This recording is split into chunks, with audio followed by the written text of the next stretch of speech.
What's up, bitches? Let's talk about crime.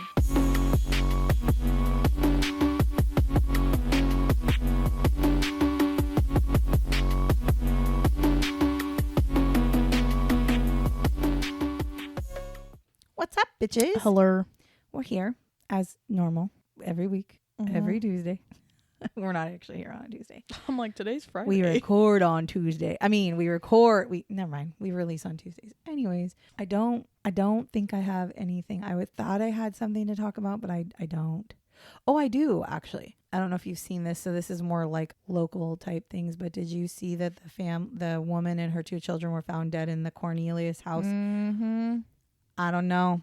They're investigating, so I don't know if it's like if they think it was foul play or carbon monoxide or, I don't know. And also, I didn't know this. So my sister, she travels abroad. Like they go on trips as families. And I was talking to my mom, and she was telling me that I was sitting there saying, like, when they go to places, sometimes it's like, oh, be careful because, you got your kid. Like Mexico? Yeah.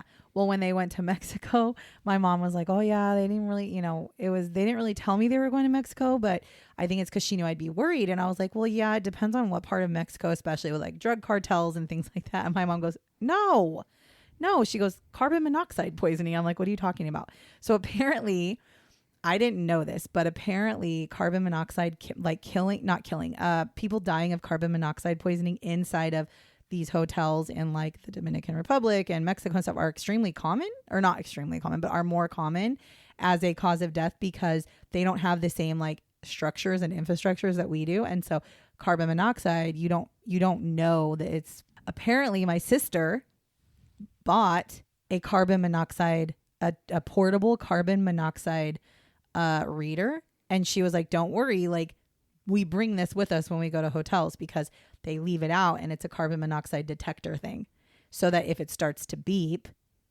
then you know that you have carbon monoxide in your hotel room. So for anybody out seems there, like too much of a hassle for me. For anybody out there who travels to places that you're a little unsure of, maybe anywhere, honestly, anywhere. It's not just outside the United States. I mean, carbon monoxide kills people in the United States all the time. That's why you're required to have a That's why you have them in your home in the United States. I don't know if every state does, but in Washington state, you are required to have one. I thought every state did, but so apparently they sell these ones that are for traveling, which honestly, I think I'm going to get your dad one because he's going to be traveling to places in like Europe, and he's going to also be going to like Vietnam and probably Portugal. And so when he goes to these other places, that is really a good thing to have because you don't think that I actually saw just the other day that there was a family who was on vacation, I think in Mexico, and their son died.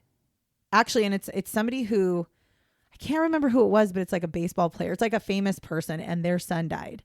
And when the when the autopsy and stuff was done, they found that they all had carbon monoxide in their system, but he had died of carbon monoxide poisoning. It hadn't got to them yet, basically. If you travel, bring a carbon monoxide thingy with you. Yeah, no kidding. And then that way, if you end up dead in a hotel, they'll know it wasn't carbon monoxide because you had a carbon monoxide detector in your room. Anyways, that has nothing to do with what we're talking about today, but I was just thinking about that. So anything else? Nope. Okay.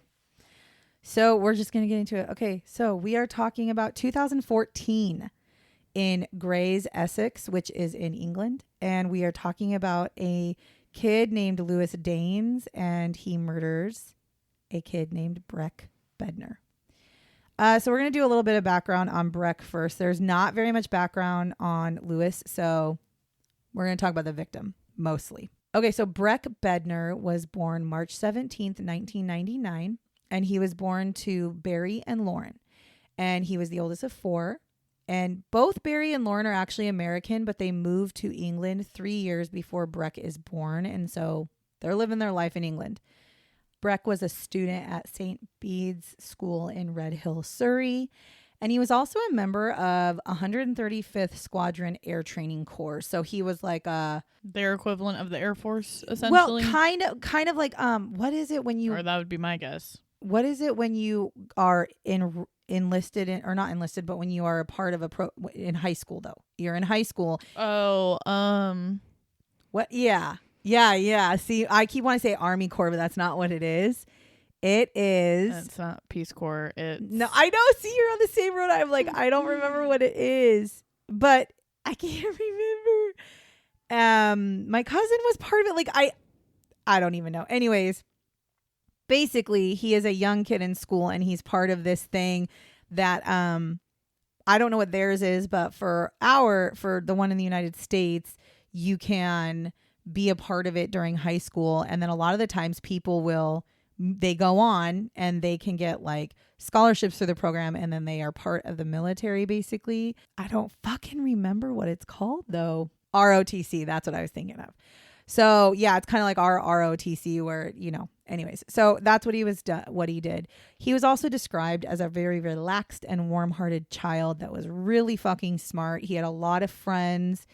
He liked to play video games online, and he was actually really passionate about computers to where I think he probably would have become a very computer-oriented person.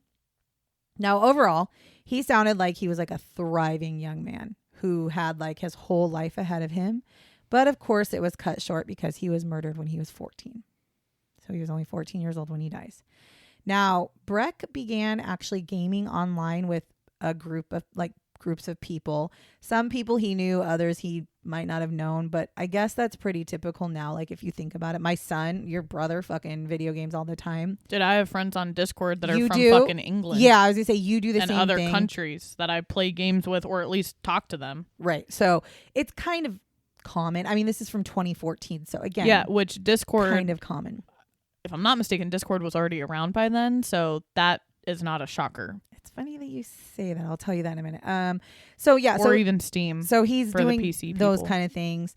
Now, his mom did what you're supposed to do. She would limit his access to the electronics. She installed parental controls, and she did what they tell you to do to protect your kids from online anythings. Well, Breck starts playing and communicating online through a gaming website that some of his friends actually had already been a part of, because he was also a member of a church, and he was very much so like involved in the church, and some of his church friends actually introduced him to this online gaming website. I don't know what website it was, but I'm assuming it's something kind of like Steam. Cool math for kids. Now, Breck ends up actually meeting a guy named Lewis Daynes through this gaming website. And the two of them actually start playing games and communicating through a software program called TeamSpeak. So this TeamSpeak was a software that acted like telephone conference calls, kind of. When I told your brother this, he literally looked at me and said, that was literally Discord before it became Discord. I would say, or my other thought was like Zoom or Teams. So TeamSpeak apparently was Discord. When it first started is what it is. So they start communicating through that. Well, in this program, Lewis Daynes was able to open up like a group chat and play a specific game that he was playing that was for 6 people. And Lewis was the owner basically of the chat, and he was the owner of the game. So he invited. It literally is Discord. Yeah, it is. He told me 100% Discord. Yeah, your brother said like, no, that was Discord before it became Discord. Okay, fine. So so Lewis creates this 6-person, group that he's going to play these video games with. And he invites these 6 people. A few of them are are Breck's friends. And then he invites Breck, and they kind of create this group, right? Where they're talking and playing games all the time. Well, a little while after Breck and Lewis begin chatting, they start to find out that like Lewis is saying that he is like, well, 2 reports. One said 17, one said 18. But basically, he's claiming to be this like 18-year-old computer fucking guru genius guy who owns his own multi-million-dollar company, and he lives in New York, and he's like a fucking like genius. And of course, Breck immediately is like, that's amazing. Like, I want to be a computer guy. Like, this guy's cool. And Lewis is telling this group of kids, who, by the way, are all literally like 14 and 15 years old, that he had he's working with millions of dollars, and that he like works with other countries, like all these things that in reality, they're just like, that is so cool that this guy who's creating computer things is taking time out of his day to like talk to us, hang out with us, and play games with us. Of course, as things kind of progress, Breck's mom kind of notices that like he's changing his behaviors a little bit. I don't know. She didn't go into detail about what behaviors changed, but she just said I started to notice some very different things going on. And so she had a conversation with Breck about it. And she even said that multiple times she had actually talked to this Lewis guy through like Discord, or not Discord, through TeamSpeak, because he would say things like, "Hey mom, what's up?" Like, you know, as if you're friends with your parents, your friend's parents. Right. And she said that it got to a point though where she would see or listen to how they were talking. And she was like, I don't really like how he's doing it. So she ends up talking to Breck and she says like, listen, I don't really think that you should be continuing to talk to this Lewis guy, because you're changing. The stuff he's saying is kind of like, I don't know. She was very weary about it. She didn't really like it. She also felt like in the moment, back then it was, I mean, I guess in 2014, it wasn't really a thing, but she kind of was, after she had a conversation with Breck about not talking to Lewis anymore, he still talked to Lewis. And so she was kind of like, okay, now I'm starting to get a little weird vibes from this. Like things aren't, I don't know, something's not right. She says now, like today, she says, I didn't recognize it at the time, but I realize now looking back that he was grooming my son. But at the time, I didn't know what kind of signs to look for grooming. I didn't know what grooming in online in the online arena looked like. And she said, I just knew I kind of got bad vibes. So she actually started to think that Lewis's actions were kind of predatory. And she ends up calling the police, the Surrey police in England. And she basically calls them and says, hey, here's the deal. My son's 14. He's been talking and playing video games online with this guy. I don't feel comfortable with their conversations. I've had conversations with my son, but he's still not, he's still talking to him and his behaviors have changed. And I'm not really sure what to do. And the police literally said, yeah, can't help you. Now, in my opinion, the best they could have done was try to investigate who the guy was that he was talking to. Like, I don't know, get the fucking IP address, trace it back and find out who owns the IP address at least. See if this is a fucking 45-year-old perverted person or if this is really a 16, 17, 18-year-old kid. They didn't do anything. They chose to do nothing. And she was just like, yeah, but like, I'm asking for help. They were like, nah. Now, his mom has actually even stated that the police literally closed her case the same day that she reported it. So she literally reports it, talks to them. They're like, no, we got nothing for you. Case closed. So she ends up telling them that she does tell them that she thinks her son is being groomed by an online individual and that she's concerned because of the behaviors and the things that are going, and they literally don't care to even try to help her.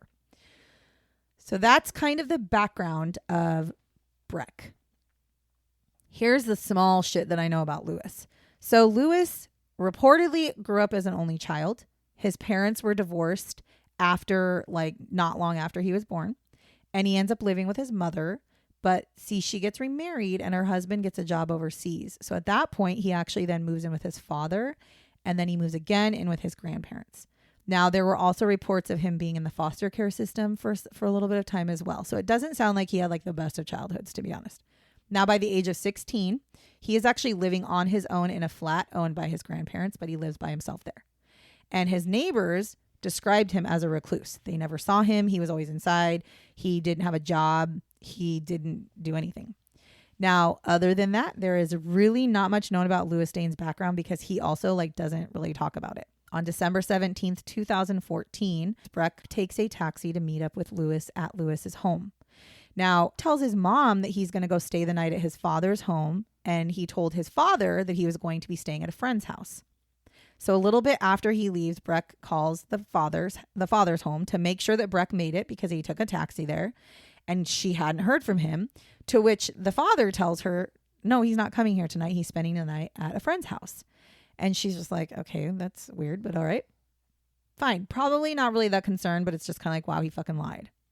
Now, several hours after this is all discovered that Breck didn't actually go to his dad's house, Breck's siblings, so he has triplet siblings who are younger than him. they actually started to receive messages about their brother asking if it was true that he had died. There were photos of Breck's body that were posted on social media, as well as those same photos were actually posted in that 6-person gaming group on TeamSpeak. Lewis was, of course, the chat leader of that. So obviously, he had something to do with that. Well, Breck's siblings, the messages they were receiving, like one person was like, is it true about your brother? If so, that is so sad. So they're literally like finding out that their brother has potentially been killed by people from their school who saw it on social media, or people who were in that gaming group who knew the kids. So obviously they're going to show their mom. Well, literally not too much after they show their mom do the police show up to the house and tell Breck's mom that Breck has died. It is actually truly unknown what actually happened in the home between Lewis and Breck, but I will tell you the things that the police do know for certain and go from there. So first, I will tell you so they do 999, not 911. We have 911. Theirs is 999. So there is a 999 call that goes in at 11 a.m. in the morning. Now, this is the morning after Breck had left and went supposedly to his dad's. This was after that night. So at 11 o'clock in the morning, a 999 call goes in, and I'm going to read you the basics of it. So the operator says, Essex Police Emergency. And Lewis says, hi there. Okay. Hello. I need police and a forensics team to my address, please. The operator says, what do you mean? What happened? Lewis says, my friend and I got into an altercation and I'm the only one who came out alive. The operator says, are you telling me that you've killed somebody? Lewis says, yes, I am. The operator says, right. And who am I speaking to? And Lewis says, my name is Lewis Daynes. I'm 18 years old and I live at Greylands, Roseberry Road, Grays, Essex, Romeo Mike 175 Yankee Hotel. The operator says, right, okay. And what's actually happened? And Lewis says, my friend came to stay the night with me yesterday, feeling very down, feeling suicidal. And I woke up this morning and he was in a mess. I tried to calm him down. I hugged him and said that I was there for him. He grabbed and he shrugged me off.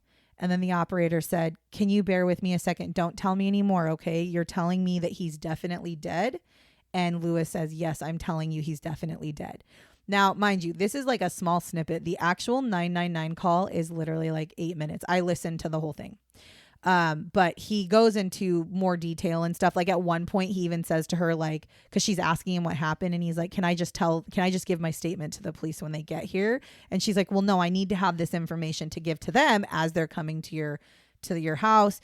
And she had asked him, if he was in the room with Breck. And he said, no. He said, after this happened, I left the room. I took a shower or stripped off all my clothes, took a shower. He's like, I thought about, taking my own life, like all this stuff. He's telling her all these things. So the officers show up to his house thinking they're walking into either a domestic disturbance type situation. Maybe this really was like a kid that tried to commit suicide. They don't know, but they show up and they immediately find Breck and he is unresponsive and he's declared dead at the scene because, he said that they got into an altercation and he was the only one that was alive. Correct? That's what he said on the 911 call. So tell me why Breck was found with his arms and wrists bound with duct tape. Okay. And he had stab wounds in his neck. So right there, you already know that fucking was a lie. There's no way that Breck's trying to fight him. I mean, maybe he is, but he's bound with duct tape. So that didn't happen. But right then and there that it wasn't we got into an altercation. Absolutely. And he died during the altercation. Absolutely. They may have gotten into an altercation. Yeah. But then he tied him up and killed him. Absolutely. Well, the police feel the same way because they immediately arrest Lewis. Oh, fucking good. Obviously. And they put him in custody under the suspicion of murder. Now, they also are searching through the home and they find that all of Lewis's electronics had been submerged in water. This included his cell phone, some hard drives, and USB drives. They also found a bin bag, which is the garbage. It's a trash bag that contained the bloody clothing from Breck. So again, you're not telling me that this was not a fucking altercation, bro. It wasn't like self-defense altercation like you tried to fucking make it out to be, clearly. And they also found that all of the electronic devices that they did actually fish out of the fucking water, they were all in like the bathroom sink. There's the picture of them. Like literally the sink is completely full with water. All of the electronics are in there. They find that after they get them out and they are able to try to get into them, they all have been encrypted. They all have passwords and they've been encrypted. And Lewis refuses to give them the passwords. So the thought process on that is that the reason he soaked and submerged them was because there was probably some pretty fucking damning evidence on there and he wanted to destroy them. But when they were able to turn them on and still be able to get into them through whatever, he had encrypted all of the shit that he had done and he had passworded everything. So they were never able to actually get into it, which I would love to know what was on those to that extent, but whatever. Now, Lewis claims to the police officer that Breck was fed up with his home life and that he had come to stay with Lewis to get away from his life, which we all know is not true. We all know it's not true because Breck wasn't an unhappy kid. He was very popular. He had a lot of friends. He liked his life. He was a good kid. So we know that part's not true anyways. He then claims that it was accidental that Breck died and it was also self-defense.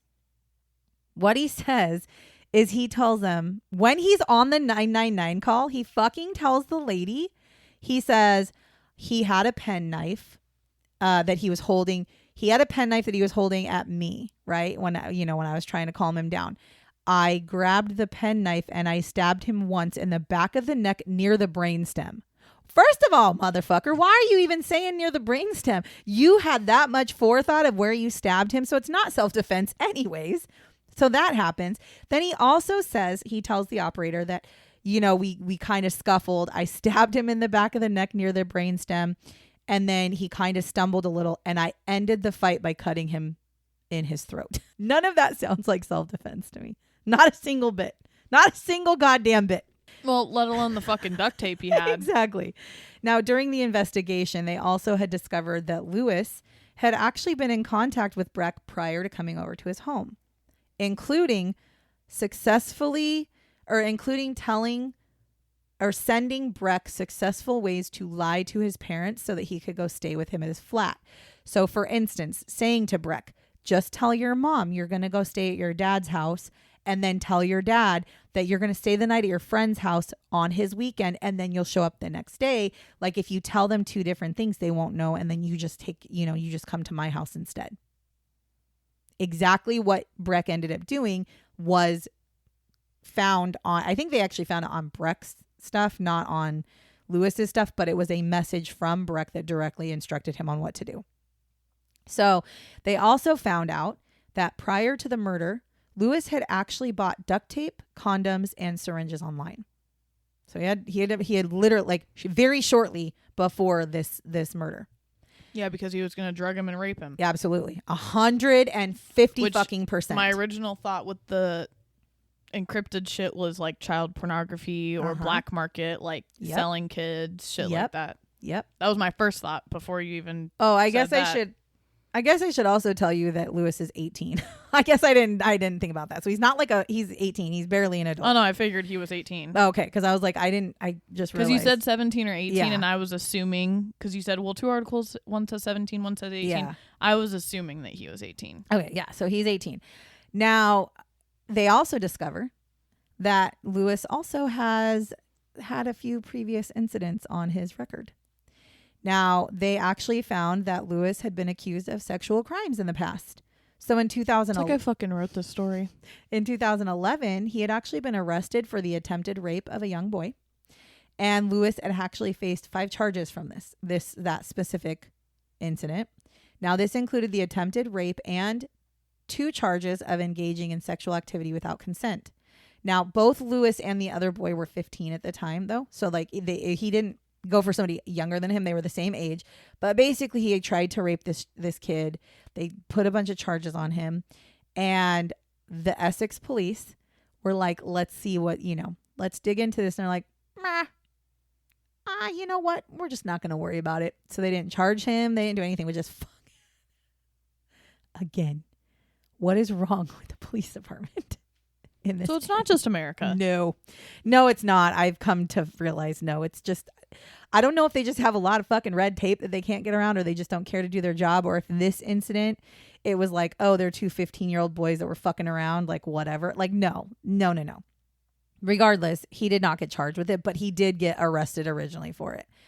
Now, the autopsy showed that Breck's cause of death was the actual slash to the throat was his cause of death. And there were also signs of sexual activity prior to his death. Now, they didn't say I have not seen or read anything about whether the sexual activity was consensual or not. But at the end of the day, he was 14. So even if it was consensual, it's in America anyways, it can't be consensual if you're under 18. So if you're under 18 and if one's over 18 and the other's under 18, that cannot be consensual. That's called statutory rape. So regardless of whether they actually wanted to be in an intimate relation, it's 16, but regardless, he's underage all around. Underage, regardless. Yeah, so it would be considered statutory rape in the United States, although I did not see any rape charges being brought against him at all. So I don't think that was part of it, but whatever. Lewis, of course, denies being responsible for the death of Breck. He tells the police, listen, Breck was suicidal. And that I was just trying to get the penknife away from Breck that morning.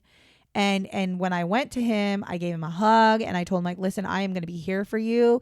And as I'm hugging him, he shoves me off and he's like, nobody can be there for me. Nobody can hug or nobody can help me. And he's like, he goes to grab the penknife and they struggle. So he stabs him in the back of the neck near the brainstem. And then as he's like, falling on the ground, I went ahead and slashed his throat too, because by God, wanted to, save him and save myself. So that's what he tells the police, and they're like, yeah, sir, that's not happening. Now he denies, and he's charged with the murder of Breck. He's put on, he's going to go to trial, and as he continues to say he didn't do it, well, right before his trial starts, he actually ends up pleading guilty to the murder of Breck Bednar, and he is given a 25-year sentence. This is part of, I don't hate England. I don't like this law. It's not just England. It's like a lot of the European countries. It's like 25 years is all they can give people. And I don't understand that, because when you think of his fucking age, he's 18. He's 18. He will be out in his 40s. I'm in my 40s and I'm living the best life. You're literally going to let him out at the best prime time of his life. And he took the life of a 14-year-old kid. So I have a very big problem with that. The prosecution had said that even though he was only 18 when the crime happened, normally they'd be even more lenient with the sentencing because of his age. They said that he was a controlling and manipulative individual who planned out the crime. That was their push, was he needs to have the maximum that we can allow, which apparently is 25 years. I don't know why that's all you get for fucking killing a child, but okay. Now his defense attorney actually tried to use the excuse that Lewis had Asperger's. And if you don't know what Asperger's is, it's not technically a term used anymore, but it is under the umbrella of autism. It's on the higher end of the autism spectrum. It does not exist anymore in the DSM-5. It's no longer considered Asperger's. It's just like different levels of autism. But he tried to fucking say that, Lewis has Asperger's, and because of that, he has poor decision-making skills. I don't give a fuck. That's even more of a reason to keep his ass in jail than if you're trying to tell me that his Asperger's is what made him kill Breck. You're out of your fucking... First of all, I don't know every murderer in the world, but I've never heard of an autistic person killing somebody. Like, that's not typically how that works. Okay. So they tried to use that as an excuse to lower his sentence, which did not work, which I'm thankful for. Now in 2016, so this is 2 years later, Lewis is actually fucking allowed to post a blog online, like from prison. And as he's posting about like how he didn't like he was portrayed throughout the trial. He also talked about how his apartment was clean and not gritty as they described it in the media.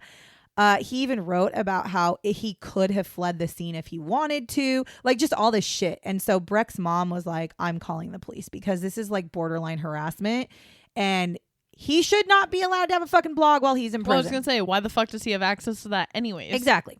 So she ends up calling the cops and she's like, hey, I don't really know what to do here, but what I can tell you is that like this guy who is charged with my son's murder, he's in jail and he's like posting these blogs and it's really uncomfortable for me. It's basically making me relive this murder over and over and over. And I don't know why he's allowed to say these things. To which the police were like, yeah, there's nothing we can do. So they don't help her. So then she's like, but can I not like do harassment charges? No, this is not harassment. Okay, fine. So then she contacts Google and she's like, hey, is there any way that you can take down these blog posts because these are being posted by my son's murderer? And he's continuing to do this. Like, can you at least block them so that they can't be for public, whatever. And Google's like, if you need help with this, let's redirect you to who can help you. So they redirect her straight to all the information about her son's murder. They don't take him down. They don't help her. They just keep putting her back in a loop to where every time she tries to get help, they just point her in the direction of information about who he is. Like fucking idiots. So then in 2019, one of Breck's sisters actually receives a message via Snapchat. And it's from someone claiming to be Lewis's cousin. And that person says that they know where her brother's grave is and that they're going to go smash it. So, of course, they contact the police again because they're like, okay, hold on. Now we're now. Well, first of all, that is definitely harassment right there. Right. That and we're alone. 5 years. We're 5 years later now. This is 5 years later now. And this family is continuing to endure harassing shit from this kid who's behind fucking bars, whether it's from him or a family member or friends or whatever. So they're continuing to somehow, some way, right, be harassed. So they contact the police and they're like, this is what's going on. And we'd like to figure out like who's doing this and how can we, we need to be able to protect our son's grave and all this kind of stuff. And the police again say, just get some security systems. What the fuck? Are you going to pay for that then? You're not even going to fucking look into it to see if this, like, can we check his fucking, the records of who's visiting him in jail? Can we check his recorded fucking phone calls in jail to see if he's calling people and asking them to do this shit on his behalf? We already know they look at your letters. So like, what are we doing here? Can we research? Nothing. Then another thing that happens is one of his sisters actually receives a follow request on Instagram from Breck, which is their brother that passed away. So obviously that's going to bother them. Somebody has literally taken Breck's picture and created a fake Instagram profile, and now they're trying to become friends with his sister. So they contact Instagram and they say, hey, this is a fake profile. This is my son. He was murdered in 2014. This is his picture. This is his name. Somebody's creating a fake profile. And Instagram said, so the only way you can get the profile taken down is if the actual person being impersonated requests it. Are you fucking playing with me right now? So this poor family, since their fucking son and brother has been murdered, has just been dealing with this bullshit and nobody's willing to help them. And actually that's not, like, I'm not saying I don't believe her, but that's not true. No, because it's not there's true. Definitely been reports. There's definitely been accounts that I have reported Yes. for like inappropriate behavior or like saying yes. stupid fucking shit that they shouldn't be saying. That's not, no, they're And saying then, you can't ask them to remove a profile for impersonation unless the person who is being impersonated asks for it. Well, the problem with that is Breck isn't alive anymore. So he can't ask for that shit to be taken down, which right then and there, do just like this much research, just like the tiniest bit of research, Instagram, Facebook, Meta, you fucking fuckers. Yeah, Zuckerberg. Piece of shit. Do a little fucking research and you'll see that Breck was murdered and you will see that there's no fucking possible way that he could have an Instagram profile, and stop that shit. There are so many things out there that I get so tired of hearing people say, well, there's so many people on Instagram. It's really hard to keep track. No, it's not. When you have a family contacting you saying my son who was murdered in 2014 is having impersonating profiles created about him, that is not hard to go, Let me take a look. Oh, yep. Okay, let me just block all those. Why is that so hard? Why? Because you don't give a shit? Because that's kind of what it is. We all know that the whole fucking meta universe is all about fucking money anyways. So for him, he doesn't give two fucks if it's going to detrimentally affect this family or not, because he's garbage. Anyways, can you tell how I feel? Can you tell how I feel? Sorry. Just a tad. Now, what we currently know is that Lewis is still in prison. But unfortunately, it is unknown where, like what prison he is in. Because that information is not public for some reason. And I don't know if it's just because it's the UK, so they do things differently there. But I can't physically find out where he is. I just know that he is still serving his prison sentence. And there is not an option for early release or parole for him. So he will serve 25 years. That's the story of who Lewis Daynes is. However, we're not going to end it right here. What we're going to end it with is on a little bit of a better note. So because of this whole entire scenario, first of all, let me first off say that I felt this was an important story to do. I don't typically like to do ones that are so new because you figure this story is only 11 years old. Okay. So that I don't typically like to do. It bothers me to do ones that are this new because I always worry that like it's going to be hurtful for the families or harmful. And that's never my intentions. However, I felt this one was important because I myself have a son who is very largely into gaming.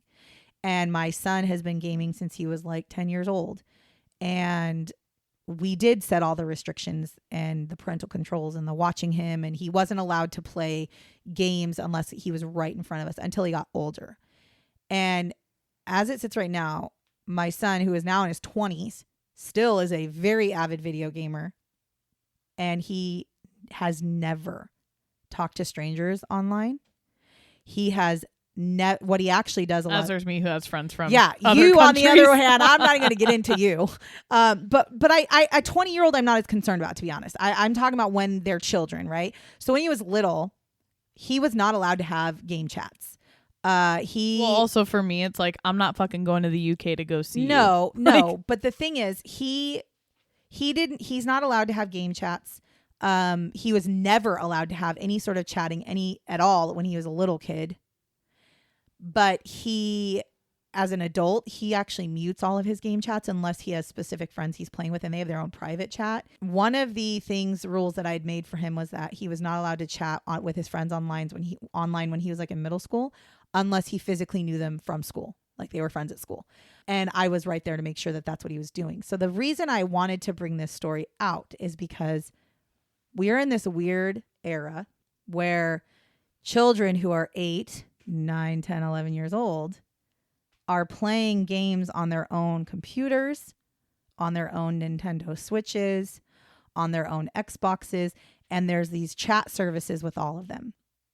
And there are 8-year-olds and older out there who have headphones where they're able to chat with people online and they don't know these people. There's a lot of game servers online now where kids join. There's a lot of games. Roblox is one of them where it's kind of created for children, but fucking creepy ass older people invade those games and they do start to groom your children.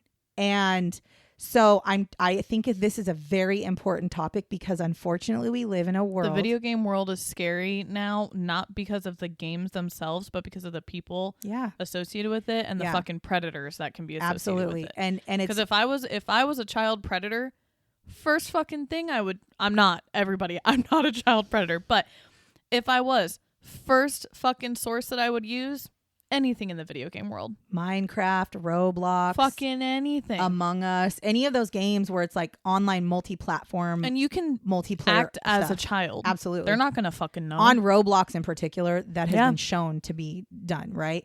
So my thing is, I think it's a really important topic for people to understand that if you have children, no way, shape, or form would I say don't let your kids play video games. Because my son grew up playing video games, and my son actually grew up playing Minecraft, was the first online video game he ever played. And I actually thought it was a good learning tool for him. It made him become creative. And he builds some of the coolest things I've ever seen in Minecraft. And as being that he's in his 20s, he's like the grandfather of Minecraft. And it's actually hilarious because he knows. We don't need to talk about the pig. He knows all the things there are to know about Minecraft. But it also, when he was younger, it pushed him to read. He's dyslexic. and he hated reading, but he would buy books that specifically pertain to Minecraft and how to build things in Minecraft and stuff. So I think there's educational purposes around it. What I'm saying is be diligent and watch what your kids are doing. So first off, I wanted to say that, but what I wanted to follow that up with is, so Breck's mom, after all of this has happened, she took this horrific situation and turned it into something pretty fucking amazing. So there is a foundation that was created, and it's in honor of Breck's story. The foundation is actually called Breck Foundation. And this foundation is to educate parents, teachers, students about what grooming looks like in the online virtual game world. It looks for what to look for in safe gaming. It teaches you what to do if your child is being groomed, like if you have suspicions that your child is being groomed.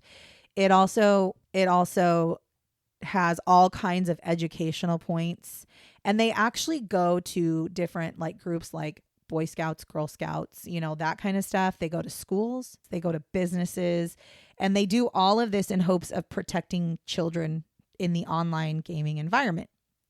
Now, their theme of this the whole theme around this is to play virtual but live real, which I think is the greatest motto, because let your kids play in these fun virtual realities, but make them realize that there is a very real danger to online gaming. So I wanted to bring it to light, and I wanted to share with you guys. So in our show notes, there is actually a link to the Breck Foundation. And it's the very first, when you look on the show notes, it's going to be the very first thing. And it says, check out the Breck Foundation. And then it's online safety Breck Foundation. If you click on that, it will bring you to their website. That website will give you all kinds of information. You can donate to continue their cause. Or if you're like a school administrator and you think this is an important topic, which I think every single school, particularly elementary school kids, I think every school should reach out to the Breck Foundation and find out what it would take for them to come to your school. And they do have many ways they do it. Like they do have actual where you taught, where they just speakers. They have also one where they have Breck's story that's in a play type fashion that you can actually get the scripts and do it as a play at your own school to show people, what happened, if that's going to be the way you want to teach, right? So there's all these things, but my point of this is I wanted everybody to understand that this story really got to me because I could see my son in Breck. Not physically they look the same. I don't mean that. What I mean is my son, when he was 14 years old, was playing video games like a madman. But I could see in my fears have always been talking to people online. As a matter of fact, I'm going to throw Sierra under the bus here for just 1 second, and then we'll kind of close out. Bruh. When Sierra was in middle school, and I don't even know if she remembers this. Is this the Clash of Clans story? Oh, shit. Wait, is there a Clash of Clans story? What? No. Never mind. So when Sierra was in middle school, I would say probably 7th grade, maybe 8th grade. That's a tough time for middle schoolers. You're trying to fit in, you're trying to be cool, you're trying to do all the things. And I remember we were sitting in our living room. I remember you were on your phone because you had a phone. And I was like, what are you doing? You're like, oh, I'm just Snapchatting. And I was like, I was against Snapchat anyways, because I do not understand why a fucking app is allowed to let people share messages and pictures and then just delete them afterwards. That's just literally asking for bad fucking shit. Hey, I do it now for dating so that I make sure that the person on the fucking profile is the fucking person that I'm actually talking to. I understand that, but it's not Snapchat. It's the fact that it deletes your shit afterwards. There is a setting to change that. Yeah, but my thing is, why do we have to have a delete? This is exactly why people started sending fucking nudes to each other, because they're like, oh, it's gonna delete, but it doesn't necessarily delete. And also when you Snapchat something, there have been many times where people have Snapchatted not aggressive threats to people, especially in middle school. These fucking kids are Snapchatting terrible messages to each other, and then there's no proof of it. Fucking threats when I was in high school were via Snapchat. That's what I'm saying. Okay, anyway, so not that that's funny, but you were on Snapchat and you were talking to somebody. And I was like, who are you talking to? You're like, oh, this guy. And you start telling Dad and I about this dude that you've been talking to who said he was 14 years old. And Roman? I don't remember the dude's name, but I literally lit your fucking ass up from here to goddamn Dude, I everywhere. thought that was the Clash of Clans thing. And I was like, why the fuck are you talking to somebody you don't know personally? We went on a whole damn thing. I got in a lot of trouble. About how that is not okay. You are not. And I was like, I'm taking your phone because you are not being responsible. Because I was pissed as hell that my daughter, who, by the way, was like an adult when she was born, was talking to some random which maybe it was. Now that you say that, it might have been that you met him through Clash of Clans. It might have been. Now that I say that, now that you say that, it might have been. Fucking Clash of Clans. It might have been now because I'm sitting here thinking like, I don't know my Snapchat. Clash of Clans group, yeah, I think you're right. It is. So not Snapchat. My bad. It's not Snapchat. Regardless, the point is she was doing exactly what Breck did. She was meeting people online, not physically meeting them, but see, in the state of Washington, because but I can see where Breck was coming from. Absolutely. As a kid like that, because to absolutely me, there was no harm, no foul, exactly. right? Like we're just, it's that somebody is new. Why, we're talking. It's not a big deal. That is why but as an adult, right. I totally but see that's it. why the Breck Foundation is so important. Because bet you if I would have learned that, yes. that shit would have either so never that's happened what I was or I would have stopped. That's what I was going to say. Is I mean, I stopped because I got in trouble. Yeah, but you did. The Breck Foundation, that's what they do is they go to these schools and they teach. It's a good reason. They teach elementary school kids what to look for in grooming, what kinds of questions would be asked, how a player that is a game, somebody that you're playing games with, how they should appropriately talk versus not appropriately talk. And so I just think that this is a really important cause because we live in a world where there are so many kids that are so young that play video games. I can hear them playing like Call of Duty. They're like 10 years old. And the way they talk to each other. Your niece and nephew, I mean, they play video games too. Yeah, they do. And you want to make sure everybody's protected. My nephew, really. My niece really doesn't play them online. But yeah, you're right. My nephew, I want to make sure that he has the wherewithal to know who to be wary of, because unfortunately he is a lot like my son. And if it wasn't for me being on my son's ass his entire fucking childhood, I guarantee you he would have been talking to people he didn't know. Guarantee you, because he's that kind of a person where he just likes everybody. And that's my nephew, loves everybody. I mean, really, truly has no problem talking to people if they talk to him or whatever. And especially in that online gaming platform, the kids that really love gaming, they just want to trust everybody that they game with. And it's just so scary. So again, you're a kid. You don't know. So anyways, I want all of you that are listening to this, if you have children, I really encourage you to at least click on the link and just see what resources, because there's resources on the link for you as a parent. Go to that website, see what it's about, see what kinds of things they offer, and then go from there. But most importantly, learn from this. Just like Breck's mom wants you to learn that children are exactly that. They're children. They don't know a lot of the times what to look for. And even as a parent, you might not know what to look for as somebody that could potentially be grooming your child. The whole reason why grooming is scary is because you don't typically pick up on it until it's too late. This is the story of what happened to Breck at the hands of Lewis. And Lewis is in jail for now. He will get out, unfortunately, in his 40s. Unless something drastic happens, he will be out in his 40s. And who knows? I would venture to guess he's going to go out and do the same shit. So protect your kids, protect yourself, protect your family and your friends. Go check out the Breck Foundation and make sure that if you think if you are a part of any sort of school organization, try to get them to come and teach your children what the importance is of online virtual game safety. Because again, their motto is great. Play virtual, live real. So that's it. I just wanted to, this story was definitely not one I would normally do, but it's something that I'm very much passionate about because I do have gamers in my family. And while my kids are adults, I was a very large part of their gaming lives until they were old enough to be on their own to do gaming. So I am very adamant and I'm very particular, and I I will tell you that when my nephew is playing games, if I'm around him, I'm on his ass. I'm sitting next to him watching him. There's no way in hell he's playing games without me staring at what he's doing. So it's very much so. It's scary. It's a scary ass world out there. So that is the story. I hope y'all enjoyed it. And if you like what you hear from us on the Crime Bitches, just make sure you're following us and follow us on our socials. We have a TikTok and we have an Insta. Just look up Crime B because we can't use bitches on most of the shit. Which is fucked. Because swear words are not allowed. So anyways, that's, I think, all I have to say about that. But please, one more time, if you at all worry about these things or think about these things, check out the Breck Foundation. Say it's really louder for the people in the back. Check out the Breck Foundation. All you parents, bring it to your fucking school admins. Absolutely. Or at least bring it to your children and show them the things that they need to know to protect your kids. Protect the babies. If we can protect your kids, we're going to stop a lot of this shit by just knowledge, education. That's what we need. Anyways, I think this is the part where I'm just going to say, catch you on the flip side, bitches. Bye, bitches.